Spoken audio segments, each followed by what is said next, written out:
Nice. I know I shouldn't hate on that snow because it's nothing compared to what Buffalo got, but white fluff turned into slush is no fun, and I lost a pair of boots, so yay. Hello, creative friends. I hope you're doing well. So this is a practice session that turned into a card making session unintentionally. I was inspired by the snow to create my holidays/Christmas cards, and poinsettias was the theme. So when I practice, it's kind of liberating because there's no expectations, and oftentimes this is when I create my most satisfying pieces. So what I'm doing right now is using a technique that I have used in the past. You can watch this video that will pop up on the screen right now. So essentially I load up my brush with lots of color. It's a very soggy brush, and I drop 5 dots of color in kind of like a circle shape. And then I rinse my brush a little bit, not too much. I just remove a tiny bit of color, and I want the brush to be quite soggy, and grab that dot of color and extend it to create a leaf shape. That's basically it. That's the poinsettia in a nutshell. So here I was experimenting with colors, with the shapes of the leaves. I wasn't sure if I should go for a very well-shaped leaf or something a little bit more janky. Is that a good word? I hope it's not a bad word. I think you know what I mean. It's you know, it's not a perfectly shaped leaf. So I gave the leaves a bit of movement here and there. And I wanted to experiment with 2 different color combinations. So the first one I used Naphthol Red and Deep Scarlet. And then while each of the petals were wet, I dropped a bit of Caput Mortuum Violet. For the second one, it is Jaune Brilliant number 1 in Zyacite Genuine, which is a very desaturated green. And I love that color so much. It's a bit granulating as well, since it's a genuine color. It has genuine stones in the mix, in the pigment. And the brush that I'm using is a number 8 round silver black velvet, which is very soft. And to drop the contrasting color, I'm using a number 4 Princeton Snap. I'm using both brushes simultaneously so that the first color that I put down doesn't have too much time to dry. I wanted to have these 2 contrasting colors run into each other, so it's always fun to see the 2 colors merge. I have to say the Jaune Brilliant number 1 is rather on the opaque side, so the green did not move as much as the other color in the red mix.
I was having a lot of fun, so I ended up filling up the entire piece of paper. This is only the first layer, by the way. I'm going to add a darker one on top of that, so a darker set of petals. Normally I would have liked to have the darker petals underneath, but you're talking watercolors, so you can't really do that. You have to work your way from light to dark and not the opposite. However, if you do want that look, if you want dark underneath and light up top, then I suggest you use gouache. I just wanted to keep it all watercolor. And also I came into some areas where going around what I had already painted was too difficult, so I just layered the lighter color on top, which is fine. Again, this was a practice. I never intended it to become something else originally. The red color you're seeing is very vivid. It's not, I don't know why my camera interpreted that red this way, but the segments that I filmed with my phone shows the real colors. It's quite darker than that. Probably the color of wine, I want to say, because when I started on the second layer, I added more scarlet or deep scarlet to get that beautiful rich tone. And then the same thing as before, I'm dropping caput mortuum at the end and at the base of those petals. Of course, before painting the second layer, you need to let the first one dry. Otherwise, you'll get nice fuzzy edges.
I'm really liking the darker green on, oops. Oh, it's lunchtime, I forgot. I don't know what possessed me to put that in, but I thought you'd be interested to see what my pizza making skills are all about. I don't like tomato sauce on my pizza. I prefer olive oil and garlic and a ton of frozen kale. I freeze my own kale, so I chop it off and put it in the freezer. Hey, look at that slow-mo shot. I'm sorry, guys. I was just having fun. I thought it'd be cool to just add this in the middle of a very, very serious tutorial. But all jokes aside, it was incredibly delicious. Back to the painting. So it's now time to add the veins. And I'm using a very small brush. This is my favorite of all times. The 3-on-0 Cosmo Top Spin by Da Vinci. And I'm flicking because I didn't want to have veins that were too rigid. I want them fine, and I wanted them as natural as possible. So by flicking the brush, I had the best results. However, it was very difficult to stay within the leaves. I went a little bit overboard in some areas, but that's okay. It was part of the whole process of practicing. I have to say, I have to mention a little trick about flicking and having tapered edges. It's best to move the entire arm when you do that instead of the wrist. It does help a lot, but it's very easy to get out of control when you do that. So again, it's all about practicing, and this was exactly the perfect time to experiment because after all, this was a practice.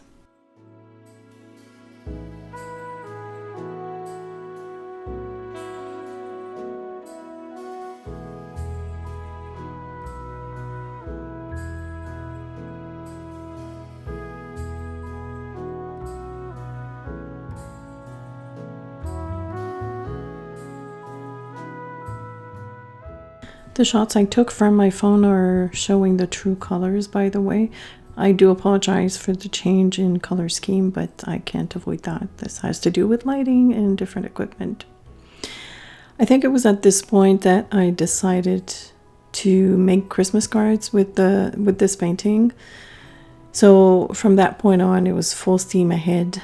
I added some dots in the middle of the poinsettias with the darkest colors that I had chosen for darkening the leaves or petals. And the idea behind that was that I would have those dots showing through after I add some gold to them. It was successful with the yellow / green poinsettias, not so much with the red, but the gold definitely shows through. And I also decided to add leaves, and what I did for this green is add a bit of pale gold to the green, the Zysite Genuine that I was using. That was fun to experiment with as well. It gave me that beautiful shimmery color, but it wasn't too much. Like I would say the gold is less saturated than if I'd grabbed like a true shimmery color pre-mixed. And here's what I meant by having difficulty with having a darker color showing through. I didn't want to hide the green dots nor the red dots, but because I wanted to have a little bit of shadow, so that was the intention behind the whole thing. I forgot to say that. I was trying to create a gold dot with shadow underneath. I also added some red dots to mimic some kind of floating berries with the Kaput Mortuum. And I think that is the last thing that I'm doing to this painting. The entire process was so satisfying, from not knowing whether this would be something that I would enjoy, like not knowing if whether I wanted to keep the end result or not. So essentially, it's almost like going from bad to good. I don't mean to say that the practices are bad, but it's definitely not a plan at the beginning. And then to have this come out so satisfyingly awesome, I think that's my opinion, of course. People might have a different opinion, but I really, really like this painting. So what I've decided to do at this point, because I hadn't really planned on the composition, so I felt like some areas of the entire background did not satisfy me. So I thought, okay, you know what? I'm gonna cut everything up. And I was going to have just 2 pieces, but the second piece that I had cut, I didn't like too much as a whole, so I decided to cut that in half, and that fixed the problem. So yeah, so I was left with 3 card fronts, and here's another technique that I just tried and I love it so much. So I used the stiffer brush because I think that is very important for the technique to work, but with a stiffer brush I dipped it in gold, pale gold, and I ran it along all the sides of every pieces. And I'm holding my brush at an angle. It's hard to see from this point of view. I should have recorded on my phone, but I forgot. So you just run it along. It's really not difficult to do if you keep your hand kind of steady and move your arm.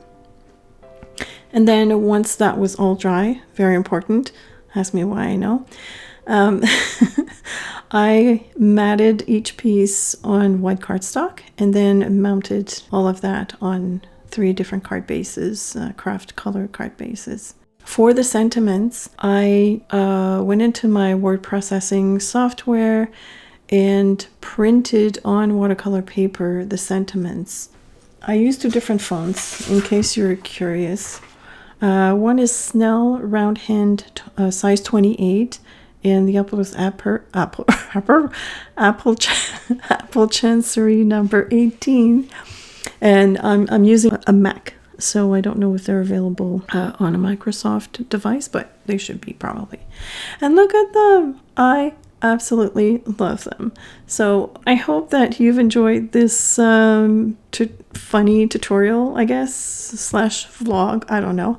I want to say a big thank you to my awesome patrons for supporting this channel as well and supporting my artistic journey. Thank you all so very much for watching. As usual, I will have the supplies listed in the description as well as in a pinned comment. I hope you're going to have fun making these cards. I wish you a wonderful rest of the week. May it be creative, enjoyable, and I will see you soon.